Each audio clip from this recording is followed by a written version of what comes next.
So welcome to the PI Apparel startup track. My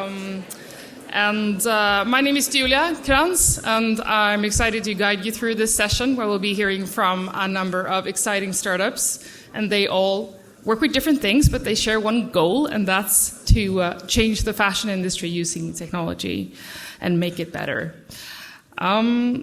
Something short about me, I worked in fashion and technology for the last 10 years. In 2014, I started the website Magic Fabric. And why I did that was because I was looking at how the game industry was working with class simulation and 3D software in character design, and saw great potential for the fashion industry. And today, 10 years later, everything looks a little different. So it's exciting to see that a lot has happened in sort of this interface between XR, AI, and 3D. And I think Magic Fabric has grown into a bit of a think tank for this, and I've been particularly interested in how creativity and how creatives, in the way that they're working with open experimentation and prototyping, is driving how we use technology in society. So with no further ado, I would want to invite our first speaker on stage, which is going to be Marta. Marta is the CEO of Ave Valley Smart Hubs, and she works to completely change the way that designers, brands, ateliers, and manufacturers collaborate. Welcome on stage.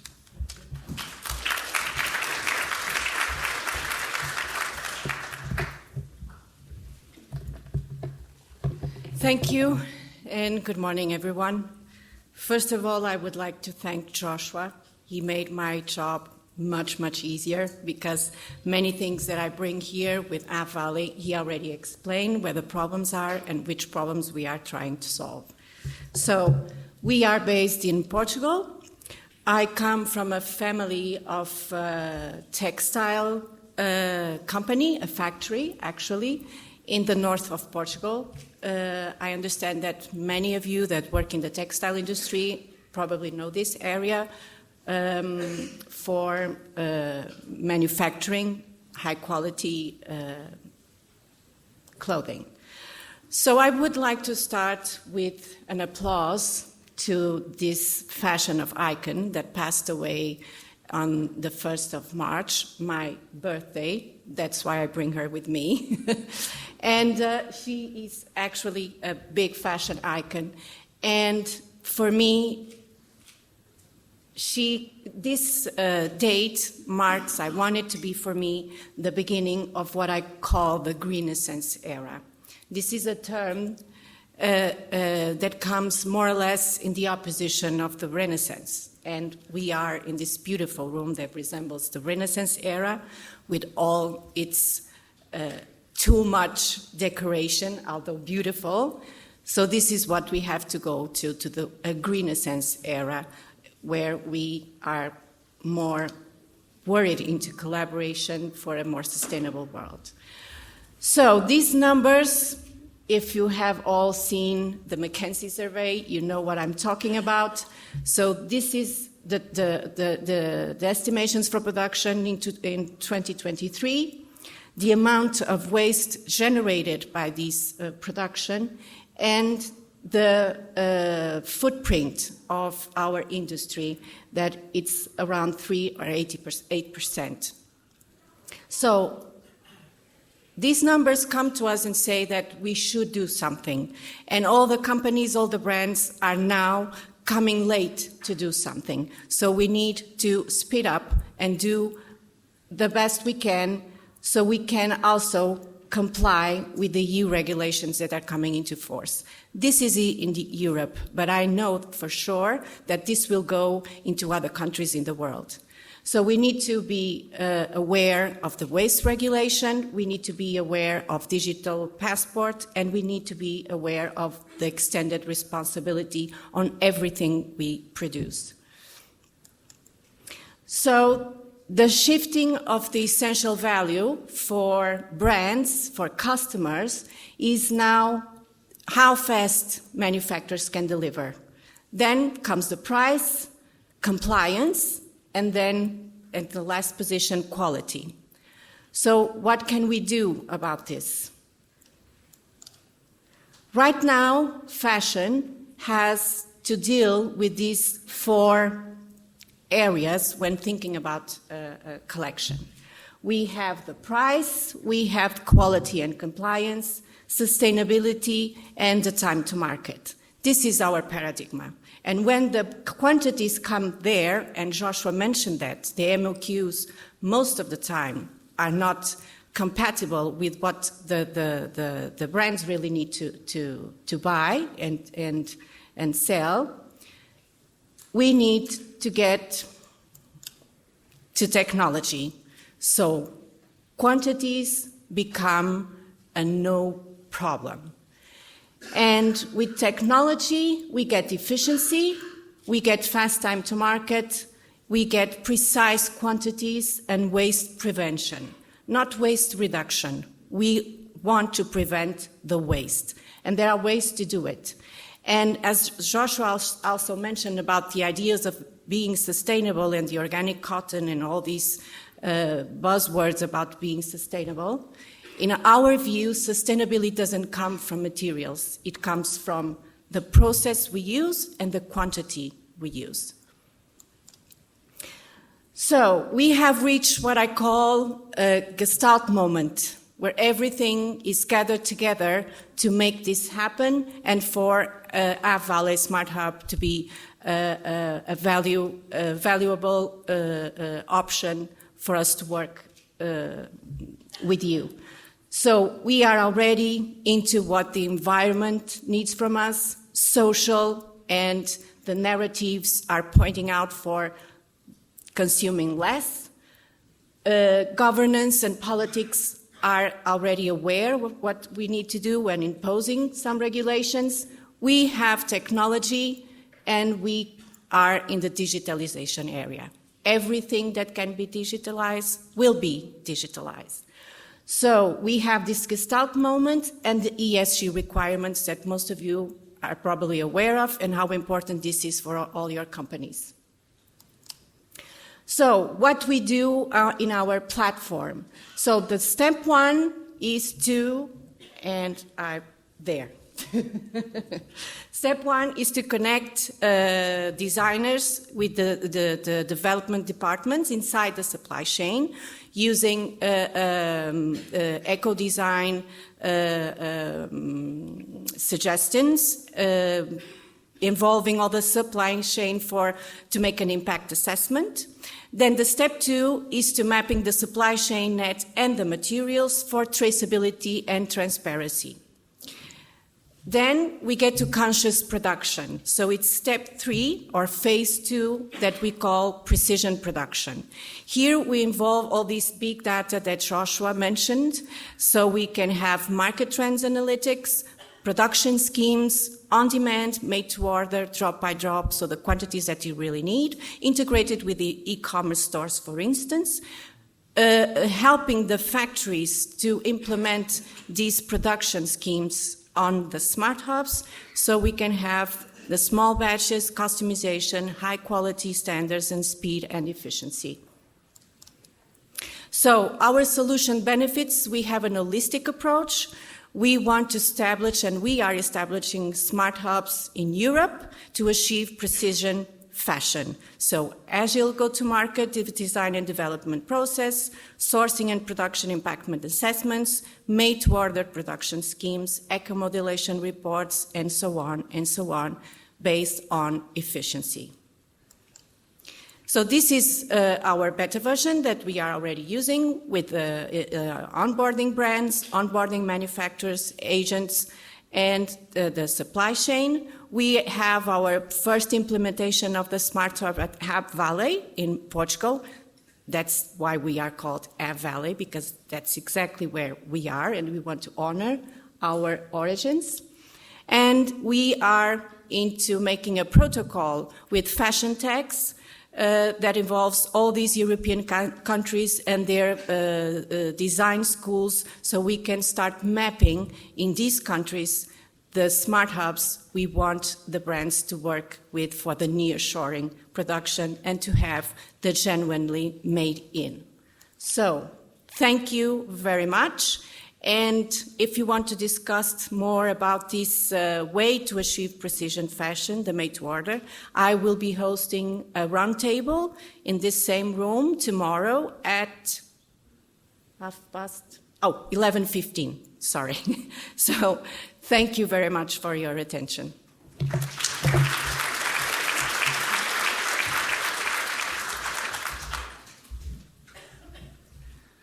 Thank you so much, Martha. Each startup has 8 minutes. I think you ended with laser precision. Very impressive. It's very hard to do a pitch in just 8 minutes. So our next speaker is Heidi van Dyck. She's a CEO of Athena Studio, passionate about changing fashion design and making it more data-driven and sustainable using AI. Welcome on stage.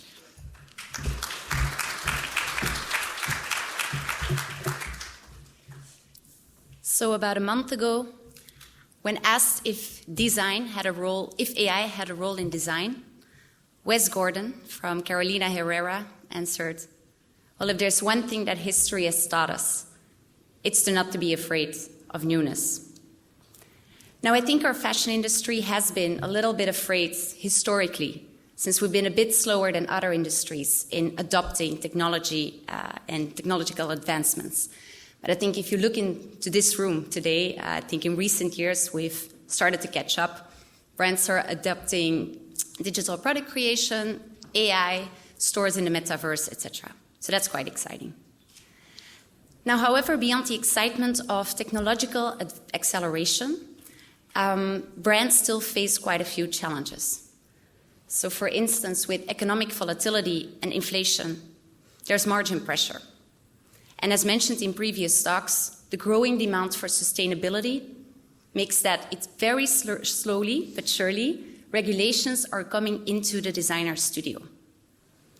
Now, my name is Heidi, and I'm the founder and CEO of Athena Studio, a fashion tech company where design meets data. And in the next couple of minutes, I want to talk about a new and overlooked aspect of AI that we believe can be a real game changer in the industry. But let's start with the basics. So I'm the third person to refer McKinsey, but McKinsey forecasted that over the next 3 to 5 years, AI would have the potential of $275 billion contribution to the fashion industry, with applications in supply chain logistics, retail, marketing, and design. Now, if we double-click on design, when we say that AI in design, we often think about image generation solutions like Midjourney that have massively accelerated the design process for some brands. Now, our previous talker also mentioned Purple AI. I'll also highlight Raspberry AI, which is another specialized solution that essentially does the same thing as Midjourney, but trains these algorithms on your own brand DNA, and that bridges it with sales and trend data. So currently in the space of design, we have AI that helps us with creating better products faster. But if we think back about the two challenges of our industry, margin pressure, the need to reduce environmental footprints, they are currently not solved with AI. And if we double-click on product development, it's actually very interesting because over 80% of a garment's financial and environmental impact comes from decisions made during this process. The material choice, the trim selection, the supplier you work with.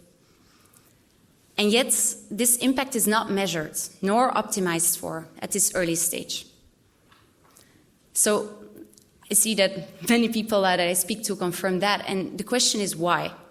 And I think we all know it's because the data is often not available to calculate these dimensions. And we also know that product development is a high-paced process, and nobody has extra time to go collect data or to run additional analysis. So the result of that is that brands are often developing collections without a view on how their styles perform versus their company targets. And I've seen in numerous cases that brands, after collection sign-off, have to discard styles because they're in the end not financially feasible. And I've also seen that there's always missed opportunities for improved gross margins or reduced product footprints. Now, this is an area that we believe that AI, and especially machine learning, could really make a difference. Because imagine a fashion industry where your product's margin and footprint are not just afterthoughts, but are optimized for from inception.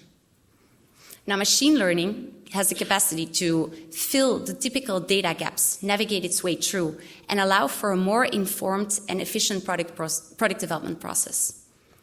Machine learning models can also, if they're well trained, automatically forecast the impact, both financially and environmentally, thereby letting product developers immediately see the impact of the choices they make. But let's take it a bit further, because that doesn't get us excited yet.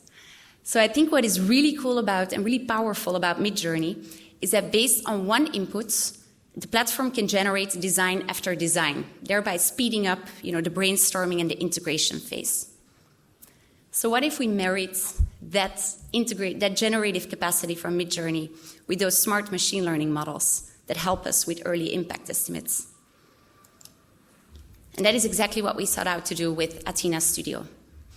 So we develop software solutions targeted at product developers that enable them to develop collections that meet their financial and sustainability targets. Now, how do we do that? Our platform analyzes each sample created and generates instant recommendations on smarter material and supplier choices that will bring you closer to your goals. Now, this helps product developers with adding more samples to consider, iterating over them, and going back to the supplier to have a discussion on this. Now, we know, of course, that we mentioned it already, product developers don't have any time to waste, so that's why we use machine learning to make this entire journey from sketch to sample fully automated, and we smartly address any data gaps in the process. So, overall, it's really our mission to make data-driven, early-stage product optimization the new norm, and we thereby help brands to improve their product gross margins without sacrificing their brand DNA and their sustainability efforts. Now, I'll be around today and tomorrow, so if anybody wants to talk further about product development, the future of it, and the role of AI, come find me over a coffee or a drink tonight at the reception. Thank you.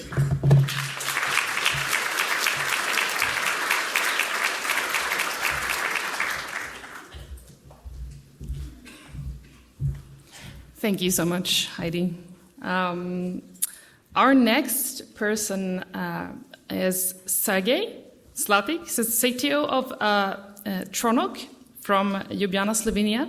And Tronog is optimizing your design process using 3D visualization. And one of the things you're doing, for example, is building 3D configurators, which I personally think is super exciting and such a sleek and cool customer engagement tool, but also enabling companies to work with customization online.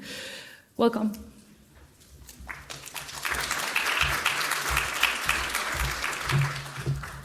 Hello, everyone. My name is Sergej, and I'm CTO of Tronog. And what we're trying to create are images for different companies. And here are some examples what we're doing. So we're working for automotive industry, and we're also working for fashion industry.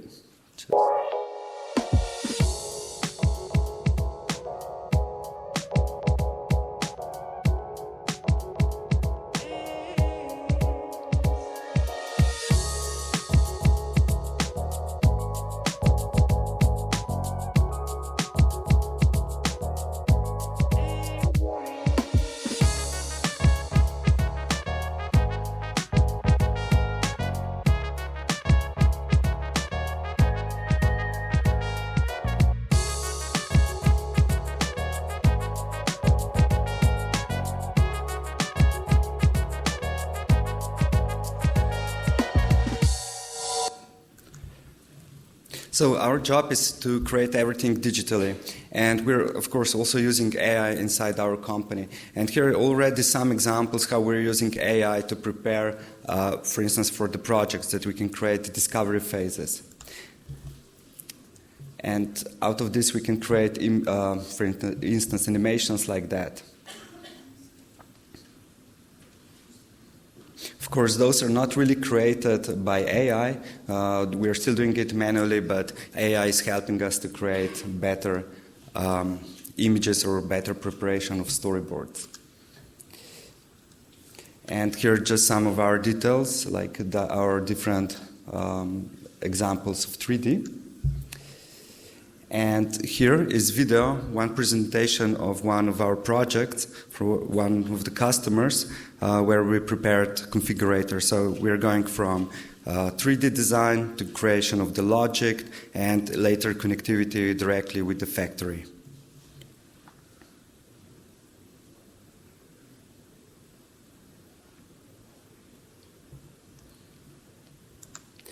And actually what I would really like to talk today about is how we're preparing images with help of AI. Because actually there's quite a lot of problems with AI if we talk about like really creation of the image.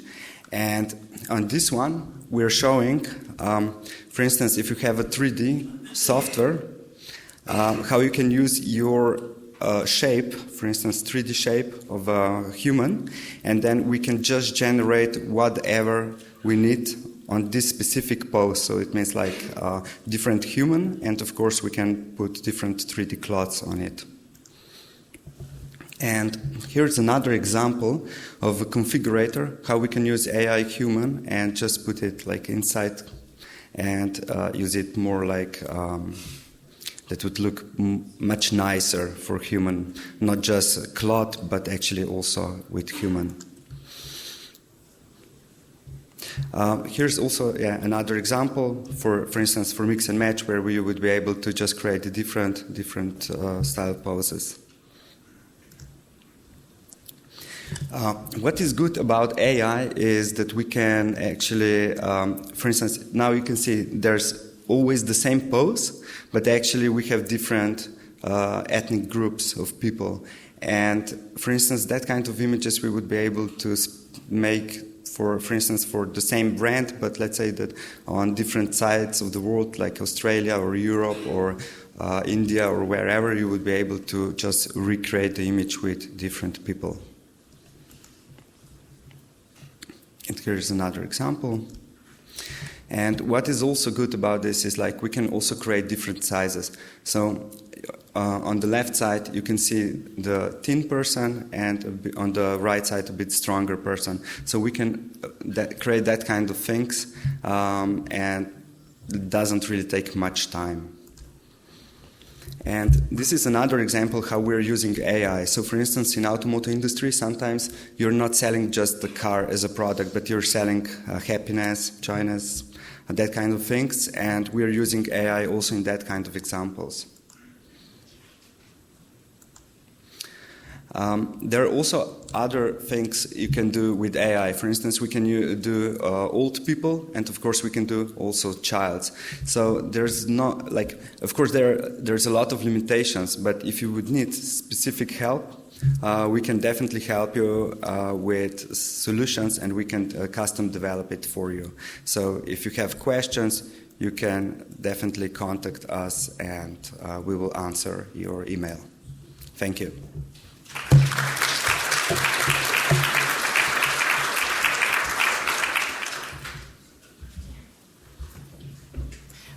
Thank you so much. This is very inspiring. Also, probably one of the most visual presentations that we're going to see today. So that was fun. Next up, we have Thomas Casciola, who's the head of sales at Naiz Bespoke Technologies from Spain. And he'll be talking about how they're solving fit with the power of data. And we all know the size of that problem in the industry right now. So super excited to hear your pitch. Welcome.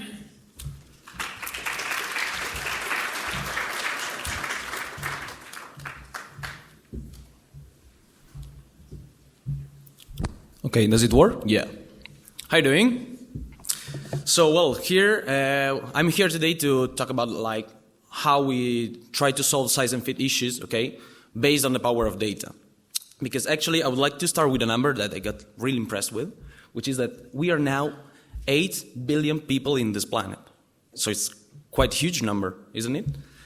And so it's true also that we are like different body types, different people, different attitudes, behaviors. But the reality is that we are like 8 billion and we must fit all of us within limited size range. And this kind of size ranges might vary across country, across region, or within collections, okay? But that's nothing new, because actually it's everything that has been done so far, because as consumers, we know that sizing might be inconsistent among brands, okay? Because that's actually has its own logic, because different fashion brands, they try to reach different target consumers, therefore they create different fitting models, and they name them with different sizing, okay? However, the problem can also happen within the same brand. And that's what we found out with some partners, that also the reality is set by true reality, because you might have also that within the same collection and the same product category, you might have different sizes, okay? As you can see in this example with the denim brand. So that's the great question. So what's my size? When you need to buy or need to go shopping, normally you struggle with understanding what's the perfect size for you.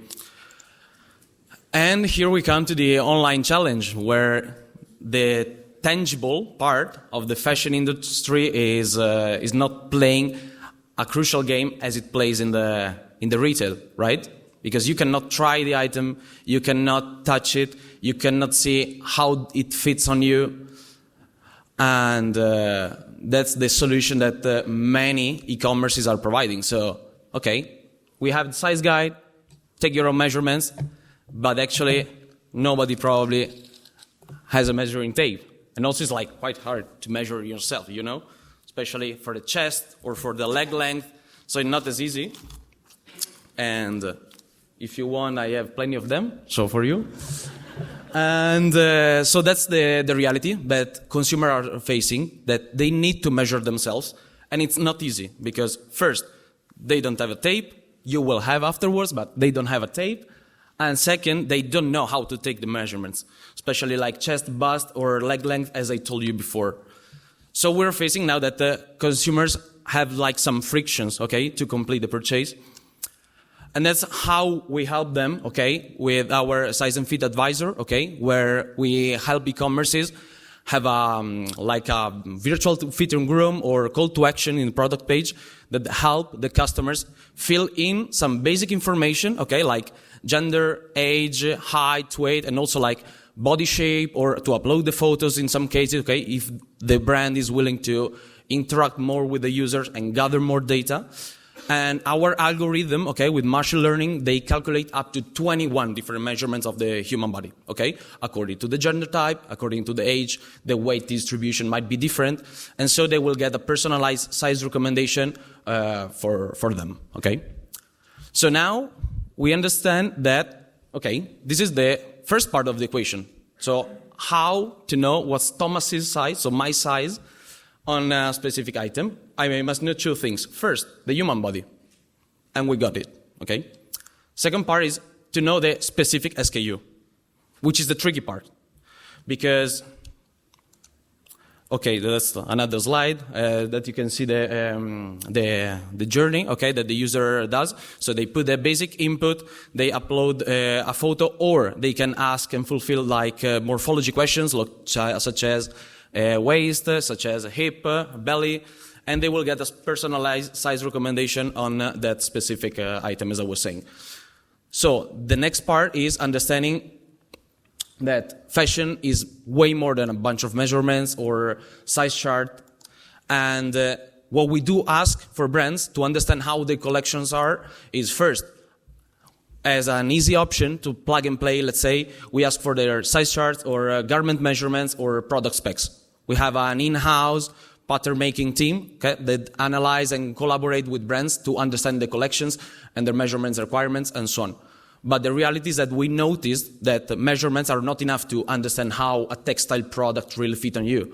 So that's why we offer additionally two options. One is having fitting try-ons on focus group and our lab in La Coruña. And the other one is doing these fitting try-ons at the brand's place, either the warehouse or the stores or the headquarters. And so that's how our algorithm and technology can match the size recommendation and enhance the maximum accuracy by basing on the real fit of the final product and not just only measurements. So these are some examples of impact of e-commerce. Especially you can see that the return is quite a big challenge, and they were able to like reduce the return rate, but also like to increase the confidence, such as in Moschino and in luxury, and also like increase conversions. And I needed to put this slide because actually sizing at e-commerce level is just the peak of the iceberg. And I'm not the first one probably to put an iceberg slide in a presentation, but I thought that it was worth it. And we understood that we must go more in depth, okay? Because also product is involved in making this challenge solved. And so how can product team also benefit from this and from fitting try-ons to understand in depth how the collection fit on their customers? And I brought 3 challenges, okay, 3 different scenarios that we have with our partners. The first is that the challenge was to know if consumers have the same size in the entire collection. So we did, as you can see here on the side, like data from people participating in the fitting try-on in the focus group. And the findings were that they had up to 4 different sizing in trousers and jeans. So the actions taken by the brand, thanks to this information, was to revise pattern and correct them. Another one was, okay, are we offering the right size range to our target customers?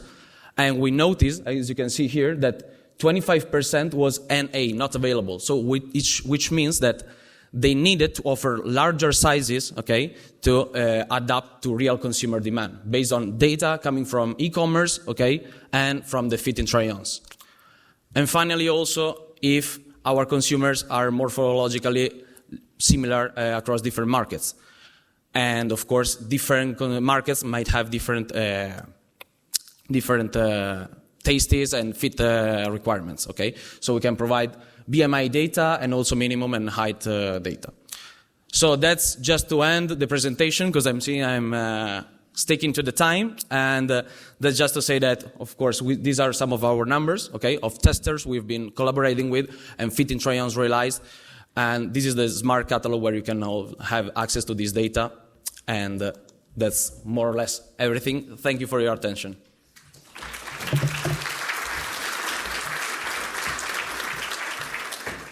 Thank you. Our next speaker is Fani Benjamin. She's the founder and CEO of Vestis Labs, and one of her goals is to use 3D to reduce the number of physical samples to make it easier to iterate and prototype designs. Welcome on stage.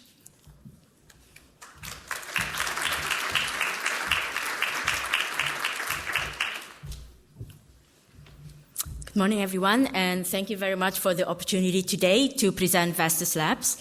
I'm Fani, and I'm the founder of Vestis Labs. So I love fashion. It's a beautiful, creative, and dynamic industry. And I've immersed myself in the fashion industry for more than 15 years. But after these long years, I've seen firsthand its inefficiencies, wastefulness, and also slow adaptation to digitalization, and I want to change that. So at Vestis Labs, we have a mission to make the fashion industry more efficient, transparent, collaborative, and also future-ready. So we have talked a lot about the challenges that we are facing this morning, and totally on point and totally agree with all of the challenges that have been said. But I want to highlight also the challenges that propelled me in starting this venture. First is the slow digitalization. So we live in a very digital world today, but the fashion industry is still lagging. Much of the industry is still slow in adapting new technologies and still rely heavily on outdated tools. There is scattered data information and inconsistent data management.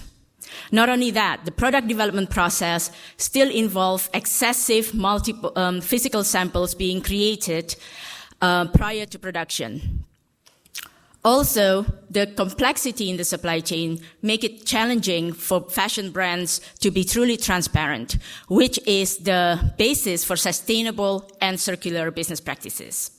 And to wrap it up, currently there is still limited availabilities of digital solutions out there, which is accessible and affordable. And this is slowing down digital adaptations, especially among the SMEs, which makes more than 95% of the fashion industry in Europe. So we need a new way forward, and this is where Vestis Labs comes in. So we provide a digital solution which is simple, practical, and accessible. We help brands to make to work more efficiently, enhances transparency, and also facilitates circular business model. Our business is divided into two main parts. One is the digital product development service, and secondly is the integrated digital collection management with features such as digital library integrated on the platform as well as digital ID. So we have very exciting features on the pipeline as well, such as the automated certification management and sustainability and transparency tool to help brands prepare for the upcoming legislations. So our digital product development service is integrated onto the platform. We focus on creating digital assets which are fit for productions. That means we embed the garment construction skills onto the workflow, making sure or bridging the gap between the physical and digitals. Also, by doing digital product creation from the design phase, you can reap the full benefits of digital product creation.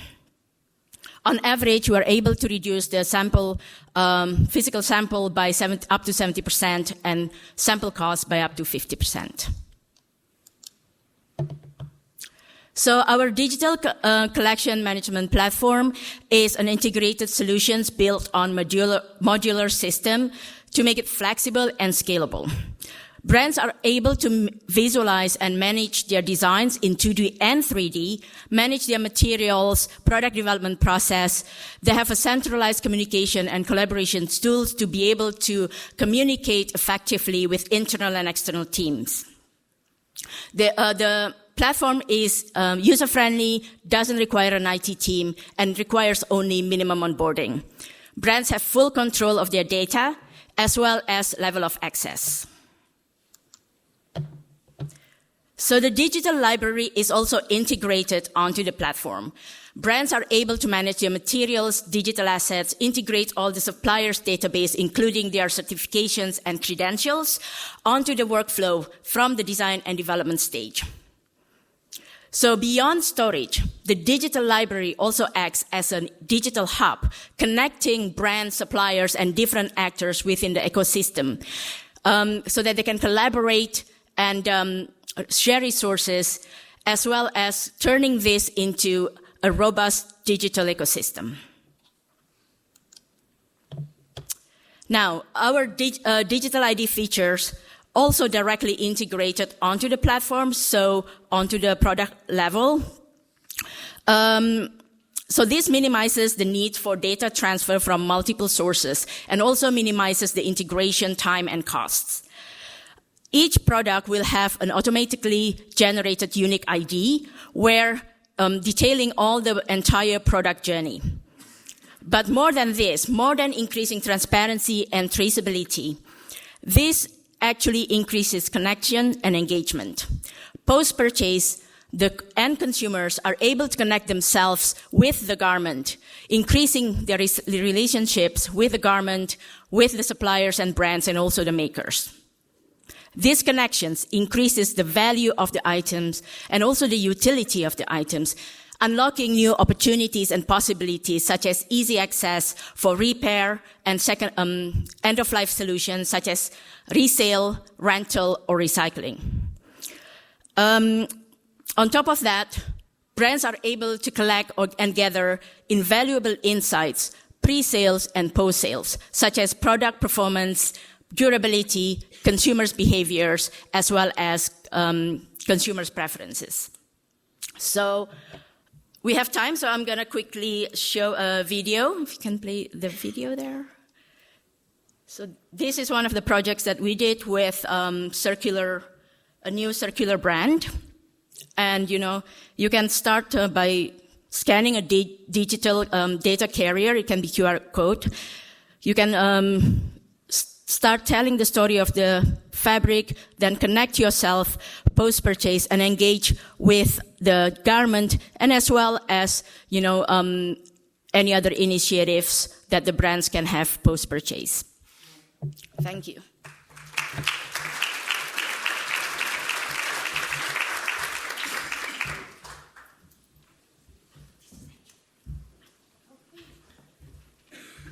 Important detail. Our next speaker is from Norway, Petter Helvik, CEO of Zizr, and they use fit feedback loops to enable you to get personalized fit recommendations online.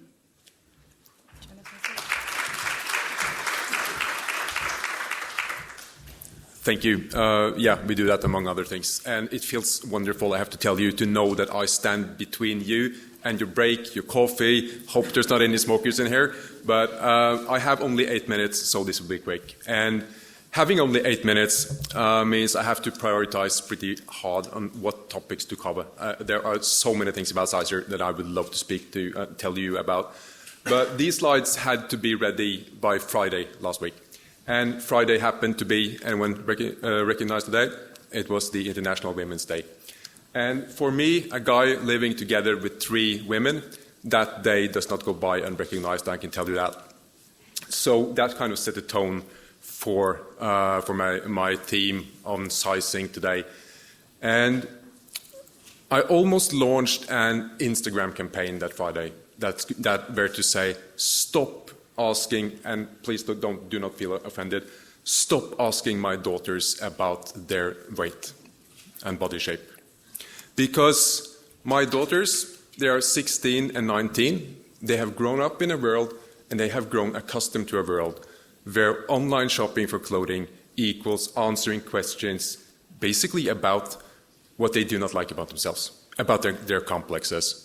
And that's how a technical development guy like me kind of fell into the rabbit hole of sizing, because I thought there has to be a better way of doing this. And how is Zizr different? What have we done to solve this sizing? How can I give you the right size recommendation without asking you these questions? And if you look at it from a statistical point of view, an average point of view, because that's what you do. If you tell me your height and your weight, I can calculate your BMI. And if you also tell me your age, I can correct it further. Or if you send me some pictures, that's fine. Maybe I can work on that. And as a tech father, I always tell my girls, do not upload photos of yourself without clothing to those services. Please don't do that. But from an average point of view, obviously some of the recommendations will be right. But the problem is that average is a statistical term. It's a mathematical term. It's used to describe data. It's not used to it's not supposed to be used to describe people. Because none of you are average. People are not average. I'm not average. I'm shy of 180 high, so you can say kind of average, but I have negative ape index. I have very short arms. They're not like T-Rex arms, but they're shorter than they're supposed to be. It took me years to find this manufacturer of shirt that actually I can go off the rack and buy shirts from. So basically in the middle there, you can say that we have all these solutions that, yes, eventually they will give you the right size recommendation, but most of the time they will not. And it doesn't help me that they are 70% accurate. They need to be above 90 at least for me to trust them. And so basically the size recommendation will be wrong. Because if you are a computer and you know my height and you know my weight, but I ask you as a computer for a personal size recommendations for let's say a formal shirt, you have a problem, knowing that I have a short upper body. So the size recommendations will be wrong. And let's just pause there for a minute, because what's actually a wrong and a right size recommendation? Here the other day I said to my 19-year-old daughter that I can mathematically prove that I can give you right size recommendations for jeans. And she, yeah, right. How are you going to do that? And you're thinking the same thing, right? Without asking you a lot of questions, how would I do that? And I said, that's fairly easy from a mathematical point of view. If I give you a recommendation, say 2632, and you are able to pull them on, zip it, close the button, and they don't fall off, you have the right size recommendation. And she said, yeah. And everyone knows that because it's all about how she feels. It's all about how that size makes her feel. And that might be a right size recommendation for her, but for her friend that looks quite similar, it might be the wrong size recommendation because she prefers a wider fit. So back to this, we can all agree that average is not the way to go ahead solving sizing. So that's why we have in our mission that respectful sizing for everyone, among other things. When we started working on Zizr several years ago, we asked hundreds of end users things about sizing. They literally said the same thing, everyone. Basically, this. And everything from, depending on the situation, I prefer different fittings. I can gain, I can lose weight. My body shape changes over time. I don't like intrusive personal questions about my weight, etc., etc. And even more important to us, I don't want to be put into gender brackets, or I don't want to start over every time I visit an online store. So obviously we have a different approach, I might say a very different approach. So enter Zizr ID. And solving sizing is just one part of the equation. The other part of the equation is, and I very much agree with the former speaker here, that we need to take that experience from the physical store and implement it into the online store. Because to me, fashion as an industry exists because it is supposed to make people feel good. That's why fashion is around and makes us able to express ourselves. So that means that when Kim, in this instance, comes into my online store, I would say, "Hi, Kim, you would look great in a US4." Instead of saying, "Hi, Kim, welcome to my store. How much do we weigh today?" Or, "Hi, Kim, could you please send me some nude photos? I would love that." You would never do that in a physical store. And moving on, how do we know that Kim would love a size US4 without asking her all these questions? And how do we know that she prefers on her blazers a snug fit? How do we know all that? Or Siri, and this is my wife actually, I'm married to Siri. That's annoying when Apple called their personal assistant Siri as well, but leave that for later. How do we know that she is actually a size IT 36 in boots? And as an avid marathon runner, she prefers her running shoes in size 38, IT 38. Because it varies, right? This is actually live. This is from a POC we're doing with NAP at these days. We are tested in UK, US, Hong Kong, and Deutschland was that in German, that's all. Really cool. So here what it looks like. And what we do is we collect fit data. So when we integrate into the stores, all your online purchases are added to your personal profile. You can, if you like, go in and say, yeah, that fits perfectly, but there's always a but, right? So you can tailor your personal fit preferences. Technical slide at the end. Yes, it works. It has been tested, has been proven. Not too much work for you guys. AI works for us. It works for you. So we have integrated some of the largest online stores in the world in less than 48 hours. Please get your mobile phones up, scan that QR code, because everyone knows how does it work. That takes you to my and my lovely colleague Ruben's calendars. Please book a meeting with us, and we would love to chat with you about how Zizr works. Thank you.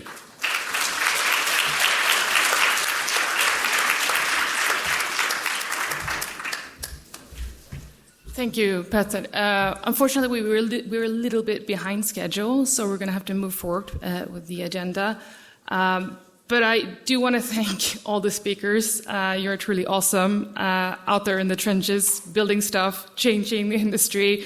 It's super hard running a startup, so you're troopers. Thank you so much. And thank you to everyone who listened in. Make sure to grab the opportunity to continue the conversation with these speakers. All startups depend on feedback to move fast, so they need your ideas and your heavy experience. Thank you so much, and you can now continue straight to the exhibition hall for the next session. Thank you so much.